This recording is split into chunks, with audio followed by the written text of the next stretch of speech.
Hi friends, welcome to my channel. So ಇವತ್ತು ಹಾಕಿರೋಂಥ beautiful boat neck blouse. So ಇದಕ್ಕೆ combination ಇರಲಿಲ್ಲ, so ಅದಕ್ಕೆ ಗೋಲ್ಡು ಮತ್ತು ಸ್ವಲ್ಪ ಲೈಟ್ ಗೋಲ್ಡ್ ಹಾಕ್ಬಿಟ್ಟು ನಾವು ವರ್ಕ್ ಮಾಡಿರೋದು. ಎಷ್ಟು ಸೂಪರಾಗಿ ಕಾಣಿಸ್ತಾ ಇದೆ ನೋಡಿ. ಇದಂತೂ ಬೋಟ್ ನೆಕ್, ಇದರಲ್ಲಿ ಸುಮಾರು ನೆಕ್ಗಳು ಚೇಂಜಸ್ ಇರುತ್ತೆ. ಸೊ ಈ ಡಿಫ್ರೆಂಟ್ ಆಗಿದೆ ನೆಕ್ಕು ಇದು. ಸೊ ಫಸ್ಟ್ ಸಾರಿ ಇದನ್ನು ವರ್ಕ್ ಮಾಡಿರೋದು ಈ ಶೇಪಲ್ಲಿ. ಸೊ ಇದು ಅಷ್ಟೇ, ಫ್ರಂಟ್ಗೆ ಎಲ್ ಶೇಪ್ ಬರುತ್ತೆ. ಸೊ ಎಲ್ ಶೇಪ್ ನೋಡಿ ಎಷ್ಟು ಚೆನ್ನಾಗಿ ಕಾಣಿಸ್ತಾ ಇದೆ, ಅಷ್ಟು ಫಿನಿಶಿಂಗ್ ಕೂಡ ಅಷ್ಟೇ ಚೆನ್ನಾಗಿ ಕಾಣಿಸ್ತಾ ಇದೆ. ವರ್ಕ್ ಅಂತೂ ಗ್ರ್ಯಾಂಡ್ ಲುಕ್ ಕೊಡ್ತಾ ಇದೆ ಮಾತ್ರ ಬ್ಲೌಸು. ಸೊ ಈ ಥರ ಡಿಸೈನ್ ಬೇಕಿದೆ, ನೀವು ಸ್ಕ್ರೀನ್ಶಾಟ್ ತೊಗೊಳ್ಳಿ, ಇದನ್ನು ವರ್ಕ್ ಮಾಡಿಸ್ಕೊಳ್ಳಿ.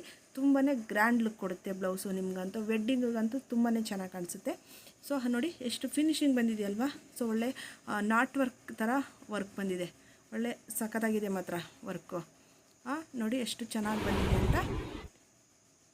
ಸೊ ಹಾಗೆಯೇ ಸ್ಲೀವ್ಸ್, ಇದು ಸ್ಲೀವ್ಸ್ಗೆ ಇನ್ನೂ ಗ್ರ್ಯಾಂಡ್ ಲುಕ್ ಕೊಡುವಂಥದ್ದು ಸ್ಲೀವ್ಸ್ ಕೂಡ ಇರುತ್ತೆ ಇದಕ್ಕೆ. ಸೊ ಆದರೆ ಅವರು ಕಸ್ಟಮರು ಬೇಡ ಅಷ್ಟೊಂದು, ಇದು ಸಿಂಪಲ್ ಬ್ಲೌಸು ಅಂತ ಹೇಳಿ ಈ ಥರ ಸ್ಲೀವ್ಸ್ಗೆ ಕೊಡಿಸಿದ್ದಾರೆ. ಇದು ನೋಡಿ ಎಷ್ಟು ಚೆನ್ನಾಗಿ ಕಾಣಿಸ್ತಾ ಇದೆ ಅಂತ, ತುಂಬಾ ಚೆನ್ನಾಗಿ ಕಾಣಿಸ್ತಾ ಇದೆ, ಒಳ್ಳೆ ಲುಕ್ ಕೊಡ್ತಾ ಇದೆ ಇದಂತೂ. ಇದೇನಾದರೂ ಇಷ್ಟ ಆದರೆ ಸ್ಕ್ರೀನ್ಶಾಟ್ ತೊಗೊಂಡು ವರ್ಕ್ ಮಾಡಿಸ್ಕೊಳ್ಳಿ. ಹಾಗೆ ವಿಡಿಯೋ ಇಷ್ಟ ಆದರೆ ದಯವಿಟ್ಟು ಲೈಕ್ ಕೊಡಿ, ಸಬ್ಸ್ಕ್ರೈಬ್ ಮಾಡಿ. Thank you.